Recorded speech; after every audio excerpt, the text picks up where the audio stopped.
Hello there, as we continue our discussion on this prayer initiative, Wisdom for Work.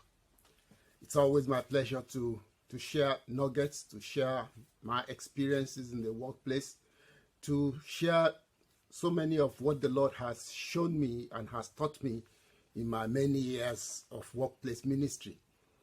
So we'll be sharing some thoughts. I'll be sharing some thoughts as usual. And specifically on this clip, I want to emphasize the need for every believer in the workplace to know that it's so important for each of us to understand the world of work.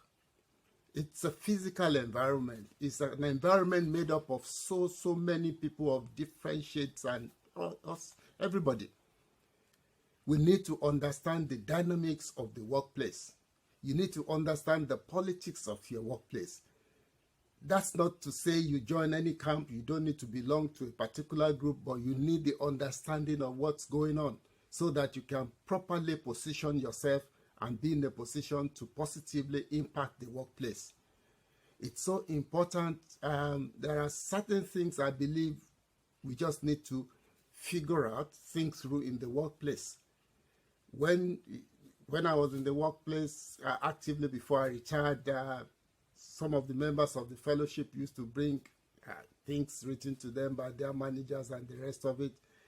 And in the final analysis, I discovered and I told them that the manager was right. So just a lack of adequate understanding on the part of the Christian. As Christians, we need to know that the law is the law. The regulations of our workplace, they are the regulations to follow, except if any regulation is leading you to do what is against what the Bible says. And that's in exceptional cases, and that can be dealt with appropriately.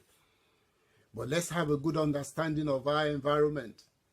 And in particular, I know Psalm 1, looking at Psalm 1, particularly verses 1 to 3, will always help us.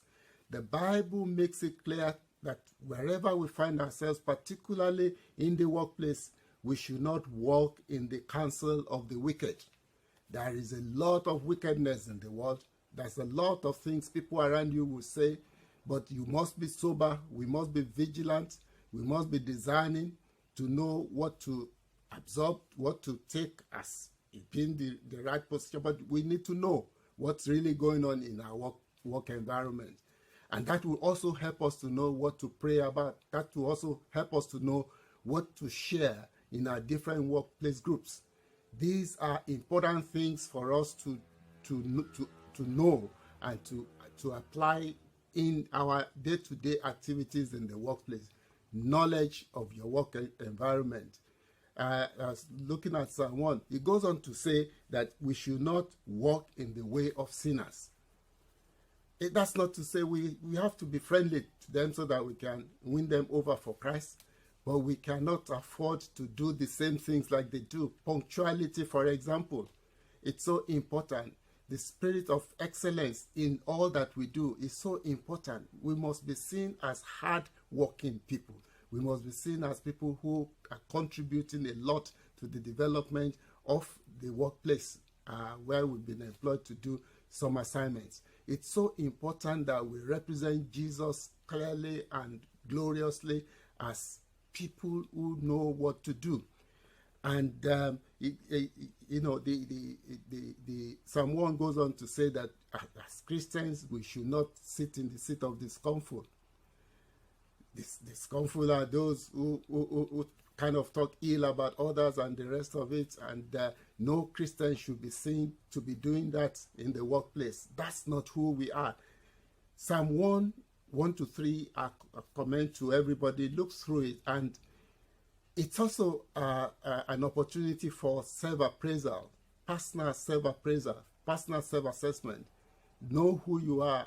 No one of us is perfect.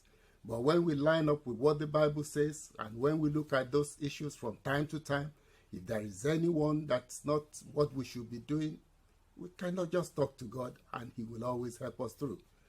That, I believe, is the way to go in the workplace as we grow stage by stage, bringing glory to the Most High God.